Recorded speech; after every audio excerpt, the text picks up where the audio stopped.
another hectic week in Donald Trump's America, and the president watched the NCAA wrestling match last night. But front and center back here in Washington is the education of America's children. After President Trump made good on a longtime conservative talking point and took major steps to shutter his own Department of Education. The president said some of the duties of the Education Department, like distributing funding for students with disabilities and managing student loans, would be handled by different departments. But there are urgent questions about how those changes would happen, how they would affect students who need the help, how any of it will help turn around learning for American kids. Well, here with me exclusively is the woman winding down her own department, Education Secretary Linda McMahon. Thank you so much for being here. I appreciate it. There's so many concerns and questions from parents about the real consequences of all of this. So let's talk about it. Hopefully we'll get some answers today.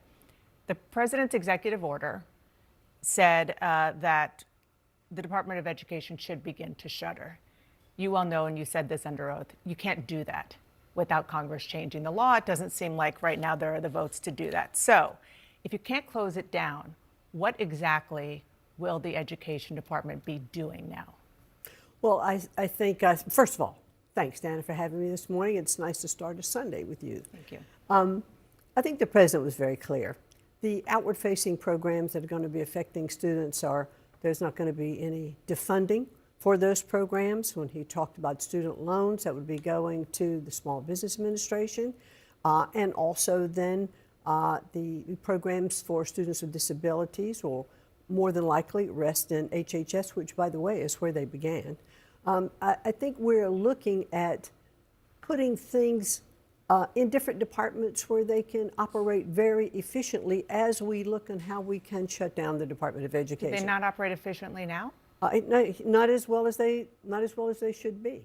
As a matter of fact, the president campaigned on the fact that he wanted to close down the Department of Education.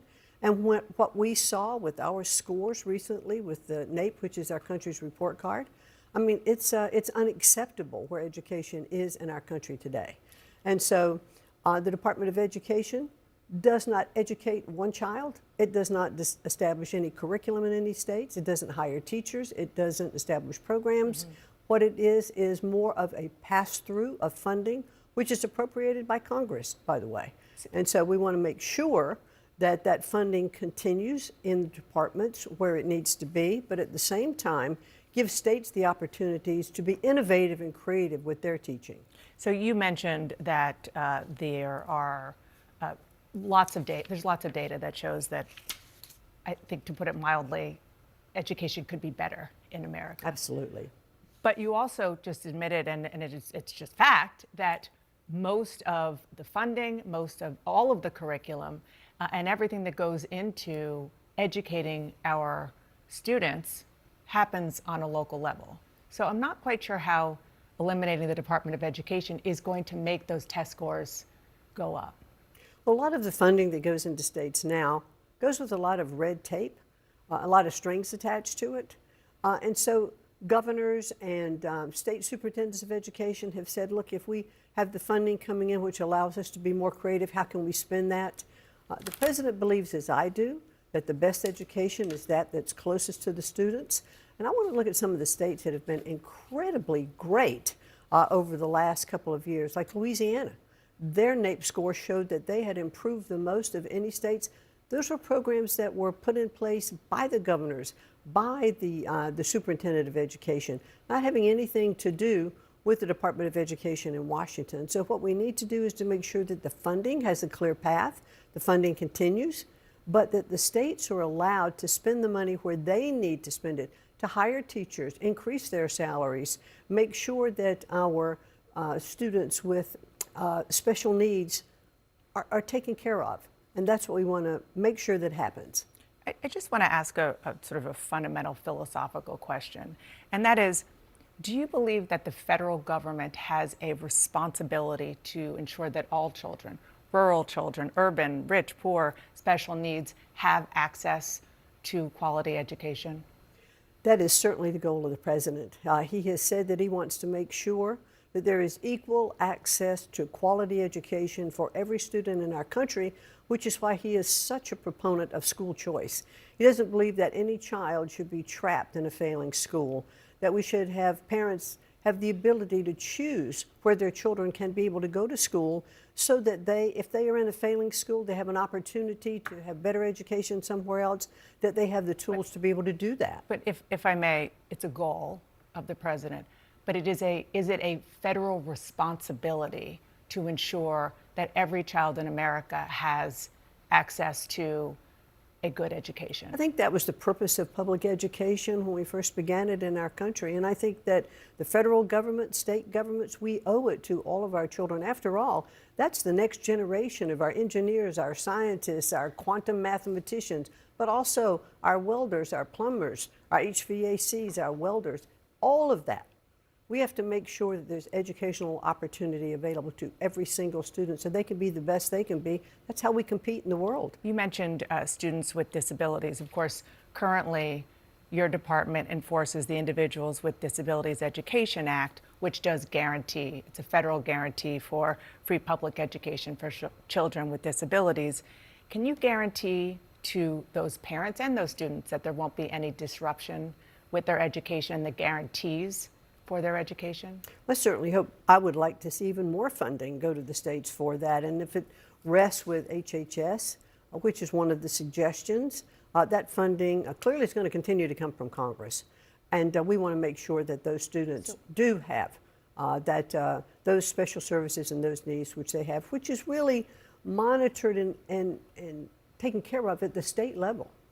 So it's funding, but I'm not hearing so far any federal promise from you, who is still in charge of federal education policy and the laws passed by Congress that you are still in charge of to protect children who need it, that those protections are still going to be there and that they won't be disrupted. They're not going to be disrupted, and it really does rest from the federal level on the funding. So the funding is appropriated by Congress. It flows through to the states. But am I, the Secretary of Education sitting in Washington, going to have a view into a schoolroom where a teacher is trying to take care of a student with special needs? Or is that going to happen better at the local level where that teacher, in cooperation with the parents and the local school officials, has more opportunity to make sure that that student's needs are taken care of? That's where it needs to lie. But if they don't have the funding, if they don't have the support from Congress to continue to appropriate that money, then that's where the students can really, fall through the cracks. Okay, so let's talk about funding. Let's focus on funding. There are a lot of Republicans, including many state officials, education officials in particular, who want you to change Title I grants for students in low-income or low-performing areas into what's known as block grants, which is just a lump sum of money with no strings attached. Now, there are some advocates, some experts who think that no strings attached concept will mean that the money won't get to those who need it. It could end up with also larger class sizes, fewer after-school programs, fewer resources. How do you do a block? And first of all, I guess the question is, do you want to do that block grant? That's one of the suggestions. And as I've talked to governors around the country, many governors, Governor Youngkin in Virginia, who said, clearly, I think that we have eyes on the education in our states.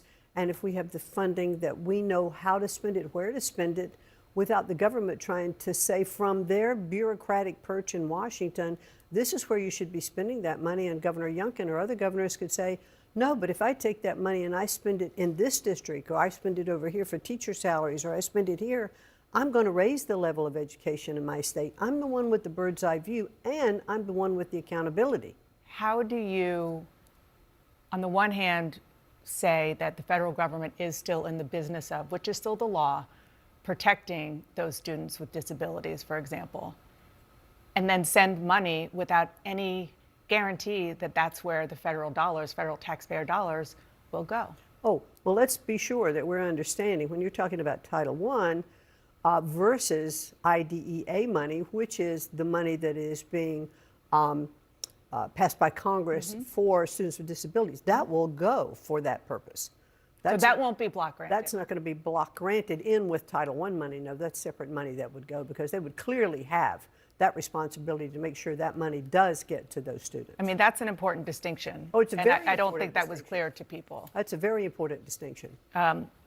Just on the idea of Congress, you mentioned this, that the president wants to move the student loan program to the Small Business Administration, which you were in charge of in the Yes. last Trump term, and then move others to HHS. Why do you think President Trump has the legal authority to do that when these programs are inside your department through a law of Congress?